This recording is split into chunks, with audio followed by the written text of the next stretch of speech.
Assalamualaikum, saya Nunung Nurhayati, pengajar Geografi kelas 10, akan menyampaikan materi mengenai tata surya.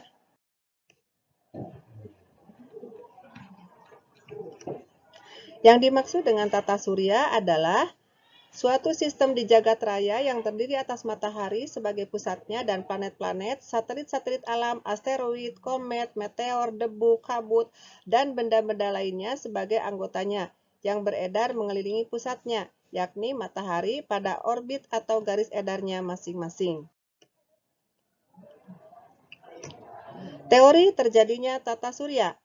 Pertama adalah teori nebula yang dikemukakan oleh Kahn dan Laplace. Teori nebula adalah teori yang terjadi berasal dari gas yang kemudian berkumpul menjadi kabut atau nebula. Gaya tarik-menarik antar gas hingga membentuk kumpulan kabut yang sangat besar dan berputar semakin cepat. Dalam proses perputaran yang kencang ini menyebabkan materi kabut bagian khatulistiwa terlempar, memisah, dan memadat karena pendinginan. Fragmen yang terlempar inilah yang kemudian menjadi planet-planet dalam tata surya. Kemudian yang kedua adalah teori planetisima yang dikemukakan oleh Moulton dan Chamberlin. Dalam teori planetisima dikemukakan bahwa pada mulanya telah terdapat matahari asal. Pada suatu ketika, matahari asal ini didekati oleh sebuah bintang besar yang menyebabkan terjadinya penarikan pada bagian matahari. Oleh tenaga penarikan pada matahari asal tadi, maka terjadilah peledakan-peledakan yang hebat. Gas yang meledak ini keluar dari atmosfer matahari, kemudian mengembun dan membeku sebagai benda-benda yang padat dan disebut planetisima. Benda padat ini disebut planetisima, berkembang selanjutnya menjadi planet-planet yang salah satunya adalah bumi kita. Yang selanjutnya adalah teori pasang surut yang dikemukakan oleh Giles and Jeffrey. Pada teori pasang surut dikemukakan bahwa sebuah bintang besar mendekati matahari dalam jarak pendek dapat menyebabkan pengerjaan pasang surut pada tubuh matahari.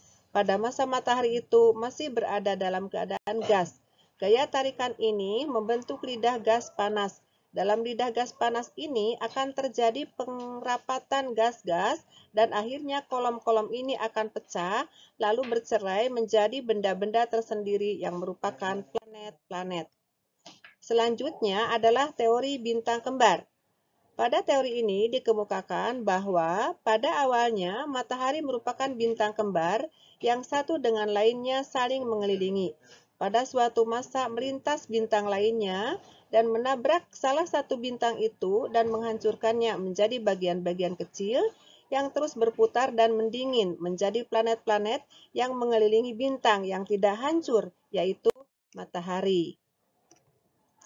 Dan selanjutnya ada teori awan debu yang dikemukakan oleh Weizsäcker dan Kuiper.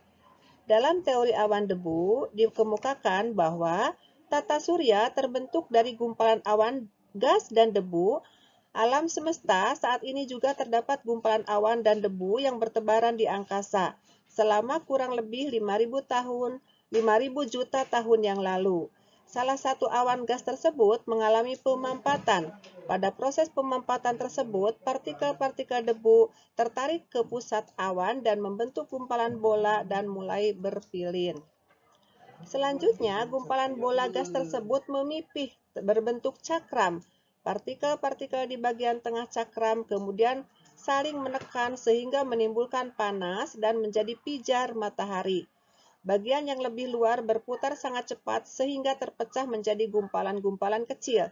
Gumpalan-gumpalan kecil ini berpilin juga dan mengalami pembekuan dan menjadi planet serta satelit. Adapun anggota-anggota planet dalam tata surya. Yang pertama Merkurius, kemudian Venus, Bumi, Mars, Jupiter, Saturnus, Uranus, dan Neptunus. Itu materi yang dapat disajikan.